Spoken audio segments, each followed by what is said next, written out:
자, 오늘은 이사야서 1장 2절에서 4절을 같이 한번 나눠보도록 하겠습니다. 자, 이사야서 1장 2절에서 4절. 자, 함께 읽겠습니다. 하늘이여 들으라, 땅이여 귀를 기울이라. 여호와께서 말씀하시기를 내가 자식을 양육하였거늘 그들이 나를 거역하였도다. 소는 그 임자를 알고 나귀는 그 주인의 구유를 알건만은 이스라엘은 알지 못하고 나의 백성은 깨닫지 못하는도다 하셨도다. 슬프다 범죄한 나라여, 허물진 백성이요 행악의 종자여, 행위가 부패한 자식이로다. 그들이 여호와를 버리며 이스라엘의 거룩하신 이를 만홀히 여겨 멀리하고 물러갔도다. 아멘. 자, 하늘이여 들으라, 땅이여 귀를 기울이라. 이 내용을 보면 계속 하나님께서 책망하시고 질책하시는 이런 내용들이에요. 그리고 하나님께서 어떻게 징계를 내리실 건가, 어떻게 심판하실 건가, 이런 이야기인데, 이것이 어떻게 지금 이 시대에 우리의 삶과 연결되는가. 여러분들이 이사야서를 읽고 또 설교를 듣고 필사를 하시면서 이게 내 삶과 동떨어진 말씀이 아니라 내 삶과 아주 밀접하고 하나님께서 지금 나에게 하시는 말씀을 성경 읽기와 그다음에 예배와 필사를 통해서 들을 수가 있어야 된다. 그것이 신앙생활이죠. 여러분들이 여기에서 앉아있는 이 행위가 여러분들에게 신앙의 유익이나 어떤 구원의 그런 선물을 허락하는 것이 아니라 살아계신 하나님과 교제함으로써 여러분들이 크리스찬이라고 할 수 있는 것인데, 지금 이 시간에도 그렇고 성경을 평소에 읽을 때, 또 필사할 때, 그리고 여러분들이 삶을 살아갈 때에도 하나님의 음성을 들을 수 있는 여러분들이 되시기를 축복합니다.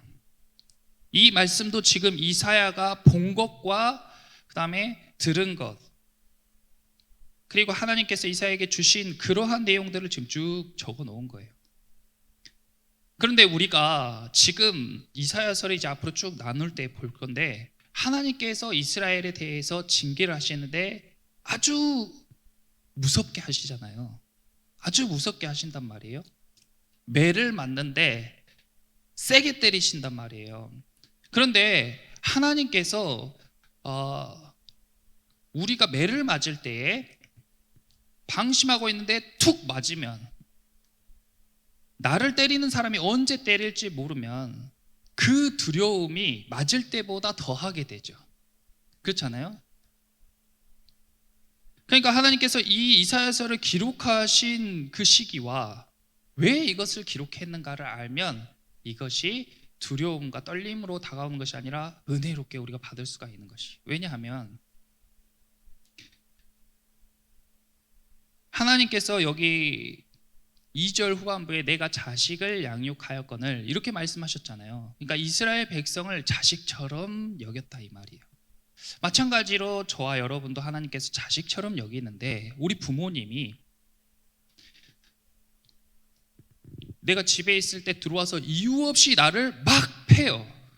막 패고 왜 때렸는지도 안 알려주고, 이런 부모님 밑에서 살면 그 사람은 점점 부모님에 대한 두려움과 떨림으로 정상적으로 자랄 수가 없겠죠. 그 스트레스와 걱정과 우울함이 점점 높아지겠죠. 근데 부모님께서 야, 너 오늘 너가 이렇게 행동했고 그것은 잘못한 행동이야. 앞으로는 이렇게 하길 바래. 그러니까 너가 잘못했으니까 아빠가 매를 들겠다 하고 손바닥을 내밀어라. 그리고 너가 이렇게 잘못했으니까 내가 이제 10대를 때릴게 하고 이렇게 때리는 것은 훈육이란 말이에요. 그것은 자식이 더 잘 되길 바라는 부모의 마음이 담겨 있고, 실제로 어려서 그렇게 훈육을 받아야 바른 길로 잘 갈 수 있는 것입니다. 하나님께서 이사야서를 기록하실 때 이 66장의 내용이 이사야가 활동하던 시대부터 이사야가 죽고 난 훨씬 뒤까지 이야기를 다 적어놨어요.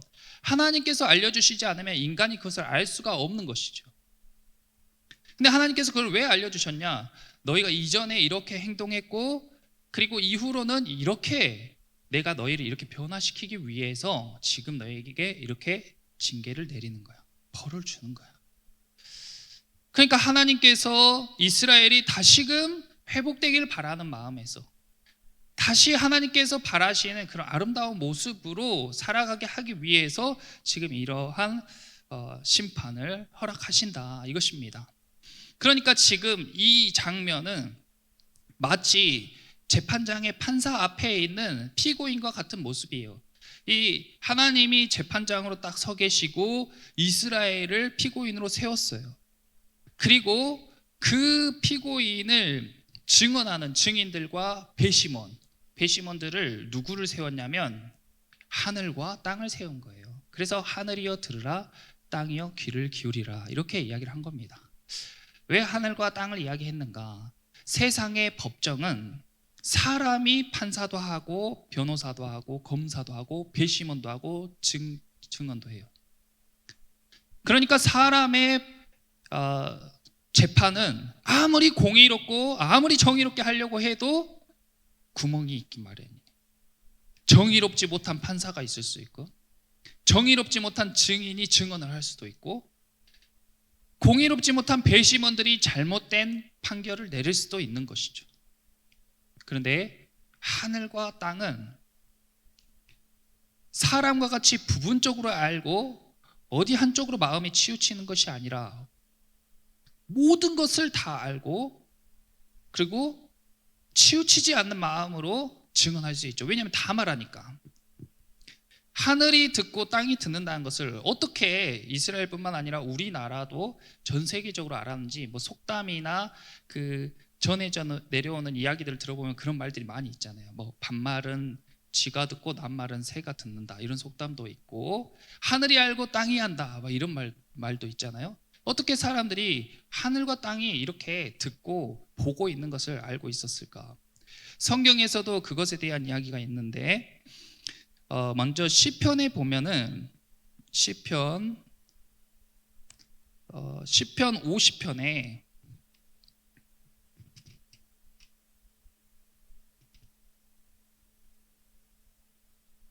50편 4절 보시면 하나님이 자기의 백성을 판결하시려고 위 하늘과 아래 땅에 선포하여 이르시되 나의 성도들을 내 앞에 모으라 이렇게 말씀하시죠. 그리고 또 욥기에도 있고 창세기에도 가인이 아벨을 쳐서 죽였을 때에 하나님께서 땅이 소리를 내서 내가 알 수 있었다 이렇게 이야기하신 부분도 있습니다. 그러니까 지난번에 우리가 하늘을 자세히 다뤘는데 땅도 마찬가지로 땅이 무엇을 땅이라고 하는지 여러분 지금 제가 밟고 있는 이것은 땅이에요 아니에요? 주은아 이건 땅이 아니야. 이거는 땅이에요? 아니에요? 모르겠어요? 땅을 무엇을 땅이라고 하는지 그렇잖아요. 땅의 경계도 상당히 모호하잖아요. 우리가 보통 땅 하면 떠오르는 이미지는 흙이 있는 이런 바닥을 생각하는데 그럼 이런 바닥은 땅인가 아닌가?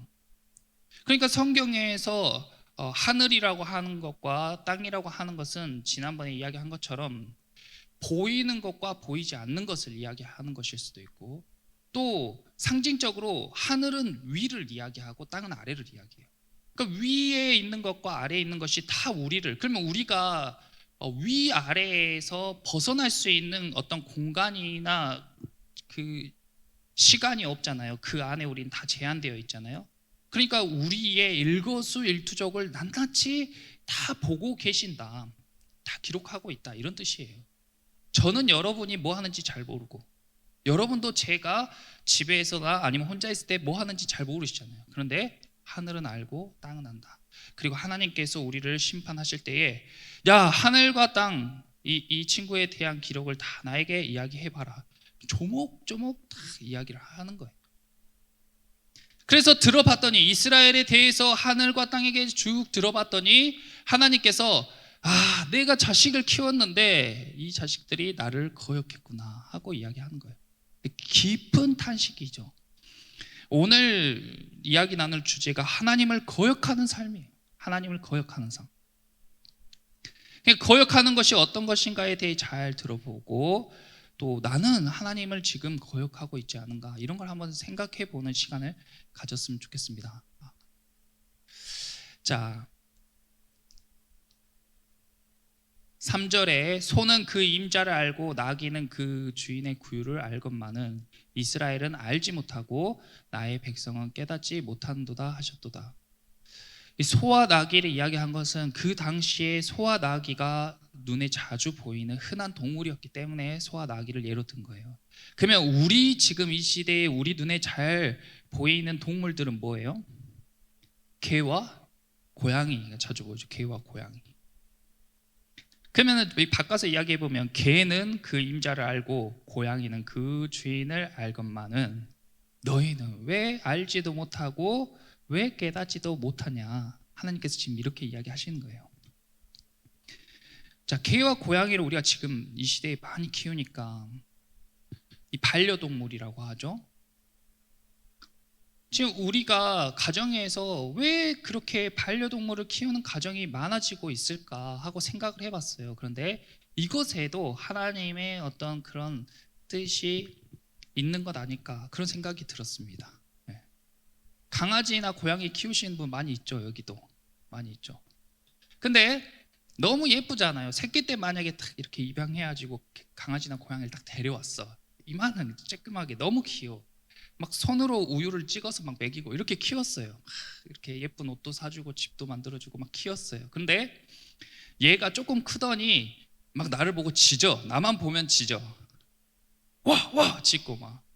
그리고 집을 엉망으로 해놓고 집을 내가 밖에만 나갔다 오면 막 벽지도 다 긁혀 있고 물건도 다 뒤집어져 있고 그리고 나만 보면 짖어. 그런 반려동물이 있다면 그러면 어떻게 하겠어요? 여러분들.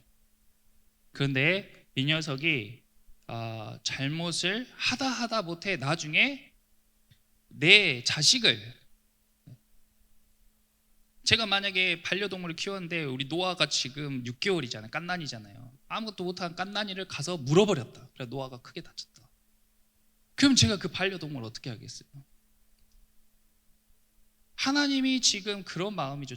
우리를 잘 키워서 하나님과 함께 사랑을 나누고 행복하게 살고 싶은 마음에 창조하셨는데 하나님을 거역하는 그런 짐승들도 다 자기 주인을 알고 자기가 행할 바를 아는데 어째서 그보다 훨씬 더 존귀한 존재로 만든 사람이 알지를 못하고 깨닫지를 못할까? 왜 생각과 마음이 굽어져 있고 하나님께서 원하시는 방향으로 가지 못하는 것인가? 하나님께서 그렇게 이야기를 하신 것입니다.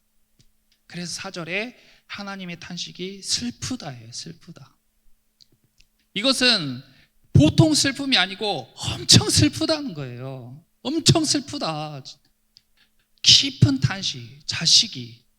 자식보다 더 귀한 게 어디 있겠어요? 여러분들 나중에 이제 결혼 다 꼭 하시고 자식도 꼭 낳으세요. 그래야 이 말을 알 수가 있어요. 자식이 나를 거역하는 그것만큼 정말 애지중지 키웠는데 반려동물도 애정을 많이 쏟잖아요. 근데 그것과 비교할 수 없을 정도로 정말 내 생명까지도 주고 싶을 정도로 그 자식에게 모든 애정을 쏟았는데 이 자식이 부모도 못 알아보고 부모의 뜻도 거역하고 잘 자랐으면 좋겠는데 죽을 길로 가는 자식을 보는 부모의 마음이 너무 슬픈 거예요. 하나님이 그런 마음이신 겁니다. 그래서 이런 이스라엘 백성들을 뭐라고 했냐면 범죄한 나라요. 첫 번째 범죄한 나라라고 했고, 두 번째 허물진 백성, 세 번째 행악의 종자, 네 번째로 부패한 자식이다. 이렇게 이야기했어요. 그들이 여호와를 버리며 이스라엘의 거룩하신 일을 만홀히 여겨 멀리하고 물러갔도다. 자, 이 만홀이라는 것은 관심이 다른 데로 흩어질 만자예요. 흩어져서 소홀히 여기다. 소홀이란 말은 더 와닿죠. 내 관심이 딱 집중돼야 되는데 우리가 하나님께로 나의 관심이 집중돼야 되는데 이것이 흩어졌어. 여러 군데로 마음이 갈라지고 흩어졌어. 근데 흩어지다 보니까 정작 중요한 하나님에 대한 마음이 점점 희미해지는 거야. 희미해져. 우리가 매주 모여서 예배를 드리고 또 수요 예배도 드리고 새벽 예배도 드리고 우리가 더 자주 예배를 드리면 드릴수록 우리 마음이 하나님께로 이렇게 초점이 모아지죠. 근데 일주일에 한 번 드렸던 것을 벌써 한 주 떨어지면 마음이 흩어진단 말이에요. 그 사이에 보고 듣고 경험한 것들에 대해서 마음이 흩어져요. 그리고 예배에 소홀해지고 예배에 대한 마음이 점점 더 작아지고, 거기에서 자기 방향을 잡지 못한 사람은 점점 이제 휩쓸려 가는 거예요. 어디로 갈지 몰라요. 흩어져서, 마음이 흩어져서. 이것이 만홀히 여겼다는 거예요. 지금 여러분들 마음 가운데 혹시 하나님을 만홀히 여기신 분 있으면 빨리 중심을 잡고 초점을 딱 하나님께로 모으시기를 기도합니다. 초점이 중요한 거예요. 하나님을 거역하는 것은 마음이 흩어져 버리고, 하나님에게 있어야 될 마음이 다른 데로 향하는 것이 하나님을 거역하는 것이다. 자, 첫 번째로 범죄한 나라요, 허물진 백성이요, 행악의 종자요, 행위가 부패한 자식이로다. 이 네 가지로 이야기했잖아요. 이것은 단순히 강조하기 위한 것이 아니고 정말 하나님께서 하늘과 땅에게 다 들은 그 디테일한 내용으로 우리의 잘못을 조목조목 짚어주시는 거예요. 자, 여기 보시면 나라와 백성과 종자와 자식은 다 좋은 의미로 하나님께서 만드신 것이죠. 이것은 다 하나님의 약속 그리고 그 언약에 기초한 내용들인데, 하나님께서는 세상을 만드실 때 하나님의 나라를 만들고 싶으셨어요.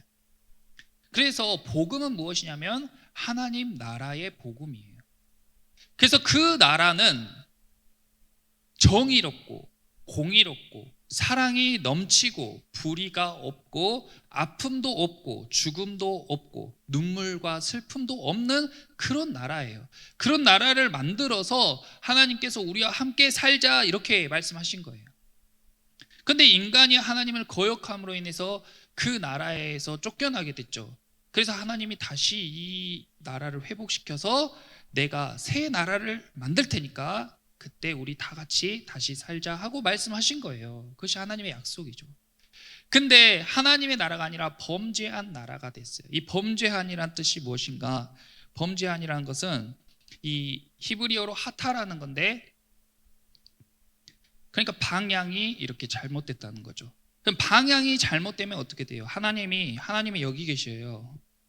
근데 방향이 잘못됐단 말이죠. 근데 거기로 이렇게 걸어간다. 그러면 하나님과 점점 더 멀어지게 되는데, 이 범죄한이란 뜻은 아침부터 저녁까지, 시작부터 끝까지 계속 하나님과 반대되는 길로만 가는 그런 뜻이에요. 그러니까 이 나라는 방향이 한번 틀어지니까 계속 시작부터 끝까지 잘못된 대로 지금 가고 있다, 그 얘기예요.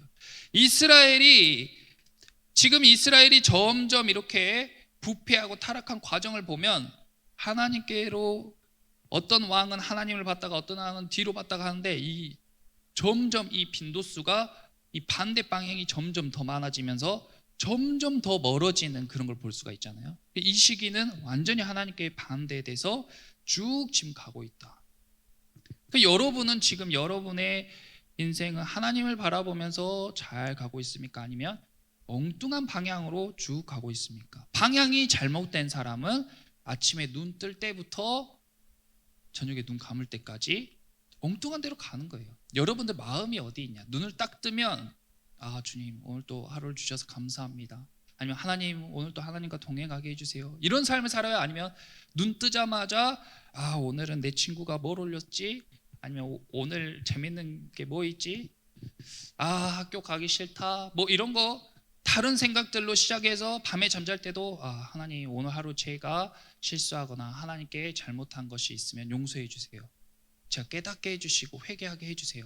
이렇게 하루를 마무리합니까? 아니면 또 게임을 하거나 아니면 막 SNS 하거나 막 그래 지쳐서 잠드는 그런 삶을 삽니까? 방향이 잘못되면 시작부터 끝까지 계속 무엇을 하든지 먹든지 마시든지 하나님 생각을 하는 사람 있고, 먹든지 마시든지 자기 생각, 엉뚱한 다른 생각, 마음이 흩어져 가지고 다른 생각에 빠진 사람이 있죠.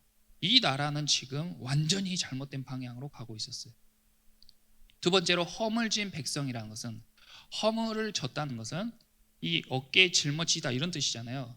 근데 이 원어를 보면 이것이 반복적으로, 한 번이 아니라 반복적으로 계속 그러니까 죄를 한 번 짓고 마는 게 아니라 또 짓고 또 짓고 그 죄를 점점 쌓아간다는 거예요. 그럼 죄가 어떻게 돼요? 점점 커지게 되는 거죠. 점점 커지게 되는 거죠. 허물진 백성이라는 건 이 백성들의 죄가 점점 쌓여서 지금 커지고 있다, 이런 뜻입니다. 그 다음에 행악의 종자라는 것은, 이 종자는 씨앗을 이야기하잖아요. 뿌리면 자라난단 말이에요. 탁 뿌리면 자라나요. 잡초 씨가 퍼지면 잡초가 자라나요.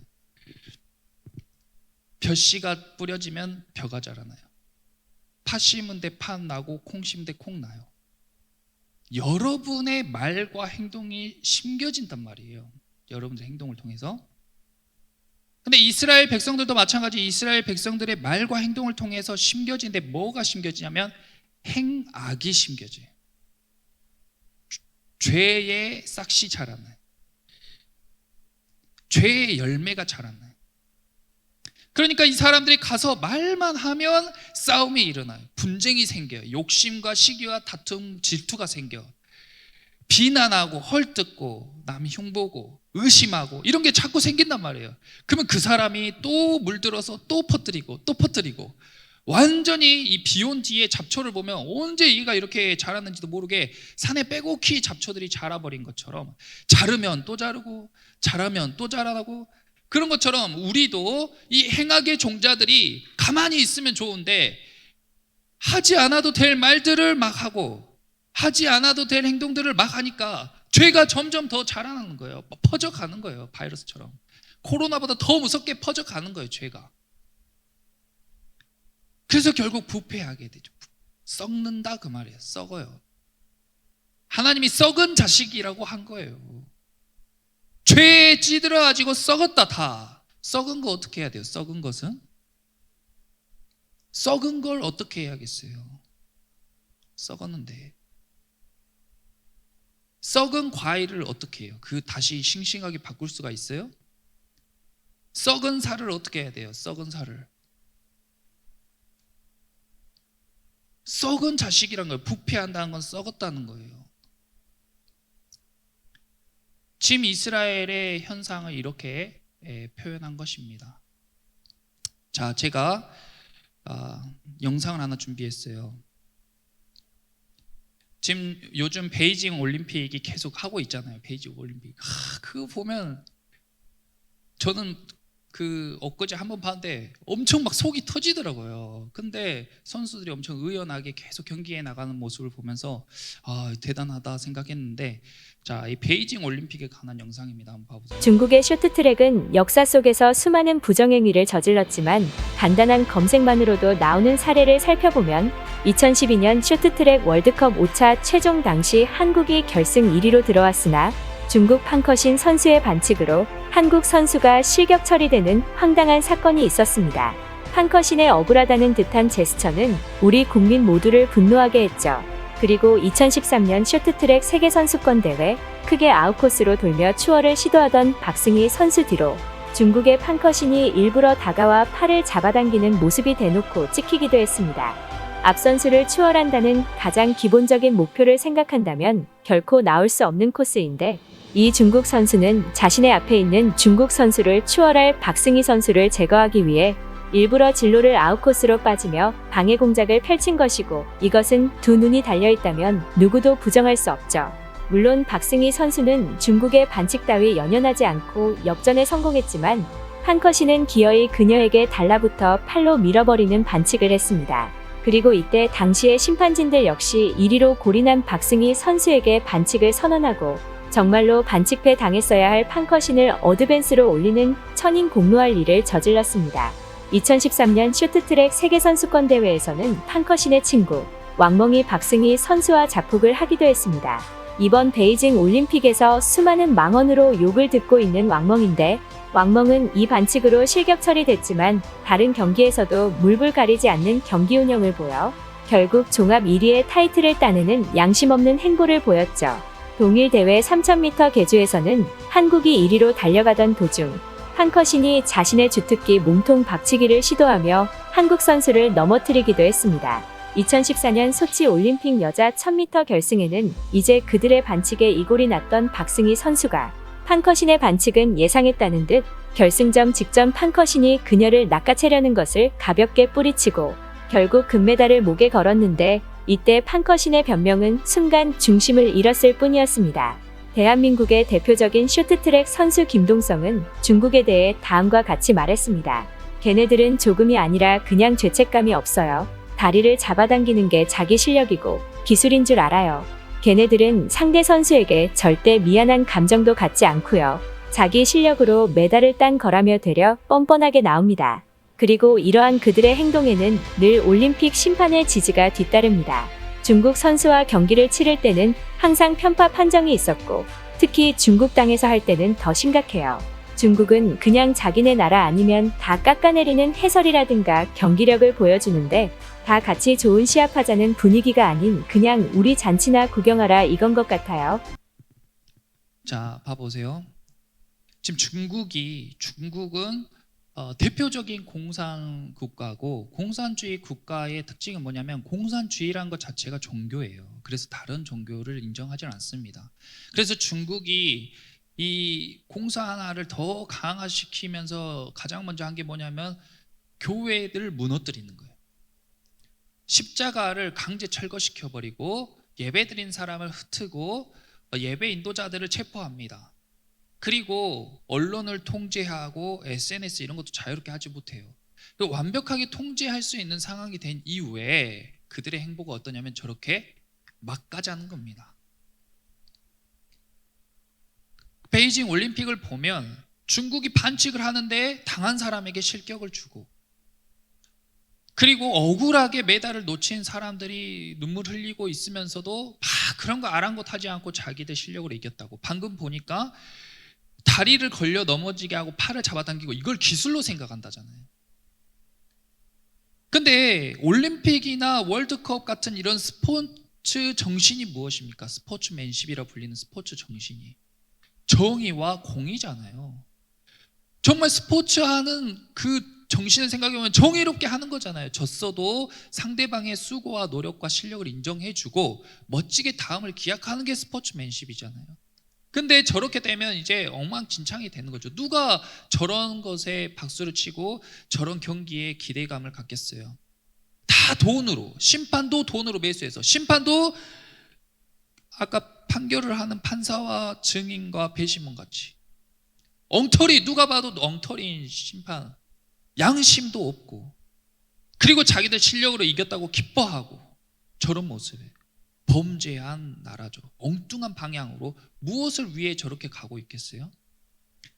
그 나라가 방향을 잃어버리면 그 안에 살고 있는 국민들, 백성들이 어떻게 행동하겠습니까? 그러니까 중국을 위해서 손가락질하는 것이 아니라 기도해야 돼요. 왜냐하면 중국이 저렇게 되면은 중국만 망하는 게 아니기 때문에.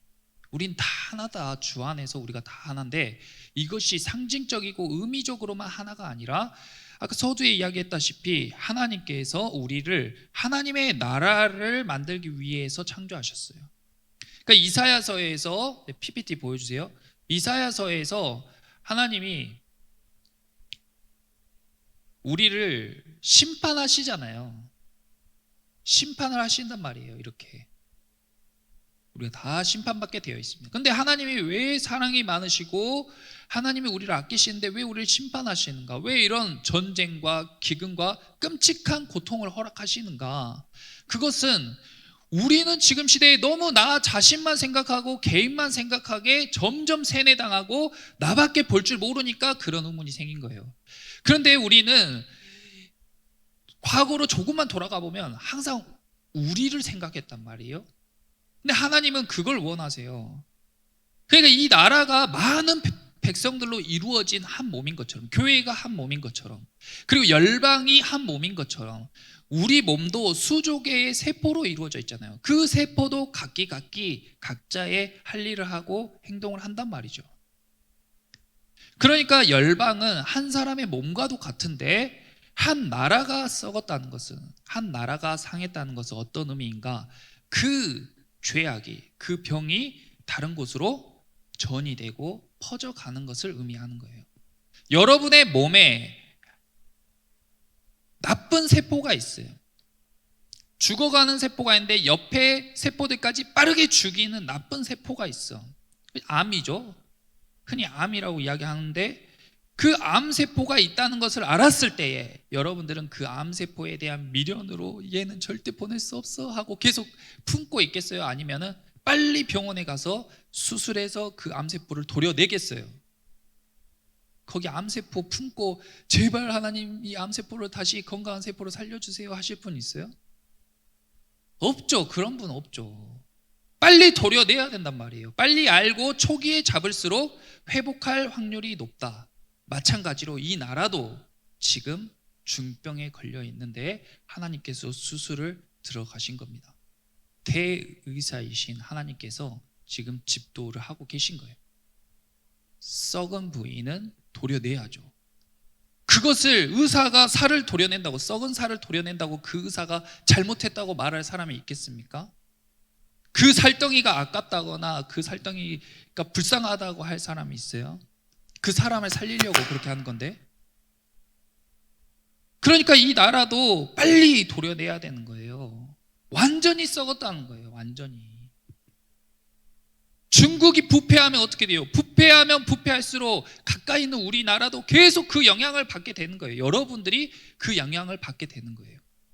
우리나라 사람들이 쇼트트랙 감독과 코치로 2명이나 갔잖아요. 벌써 이름도 바꿨잖아요. 돈 때문에.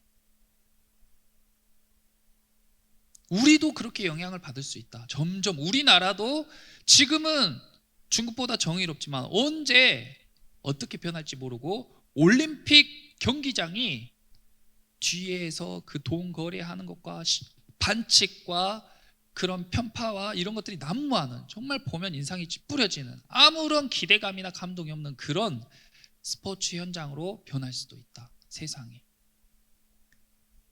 그러니까 하나님이 심판을 하시는 거죠. 그러니까 심판은 하나님의 나라로 가기 위한 과정이고 우리 개인의 심판도 마찬가지로 여러분들에게 어려움이 찾아오거나 힘들고 고난이 있거나 여러 가지 이유가 있겠지만 어쩌면 여러분들이 하나님을 향해 가는 것이 아니라 다른 방향으로 가고 있을 때에 여러분들의 등을 툭툭 치면서 다시 나에게 돌아와. 너 그렇게 가면 안 돼. 다시 돌아와. 너 지금 무슨 생각을 하면서 살고 있냐? 너 지금 어디로 가고 있냐? 너 지금 무엇 하고 있냐? 하고 하나님께서 주시는 경고의 메시지일 수 있는 것입니다. 그래서 여러분들 우리 함께 이사야서를 이제 시작이에요. 계속 나눌 텐데 필사하고 성경을 읽고 하시면서 계속 전도사님의 설교에만 여러분들이 의지하는 것이 아니라 매일매일 하나님의 말씀을 읽으면서 이 말씀을 통해서 지금 나에게 하시는 그 음성을 여러분들이 들을 수 있게 되기를 예수님의 이름으로 기도합니다. 그렇게 해야 여러분들이 하나님과 동행하는 거예요. 코로나 바이러스보다 더 무서운 바이러스가 퍼지고 전쟁이 나고 기근이 나도 그렇게 하나님의 말씀에서 하나님의 음성을 들을 수 있는 사람은 평안하고 두려움 없이 갈 수 있는 것입니다. 그러나 아무리 세상이 평안하고 여러분들이 배부르게 먹고 편히 자고 편히 살더라도 내가 어디로 가야 될지, 지금 잘 가고 있는 건지 그런 확신이 없는 사람은 늘 불안하고 늘 두렵게 사는 거예요. 그러므로 여러분들 오늘 이사야서에서 이야기한 것처럼 범죄한 나라요 허물진 백성이요 행악의 종자요 행위가 부패한 자식이 아니라 여기 쓰여진 것처럼 여러분들 하나님께서 여러분들을 처음 만드신 그 목적 그대로 기쁘다. 여러분들을 보면서 기쁘다. 너무 기쁘다. 너희를 보니까 너무 기쁘다. 너희는 제사장 나라요. 거룩한 백성이요. 좋은 밭에 심겨진 종자요.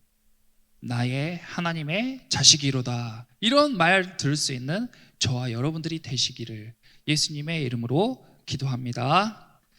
기도하겠습니다.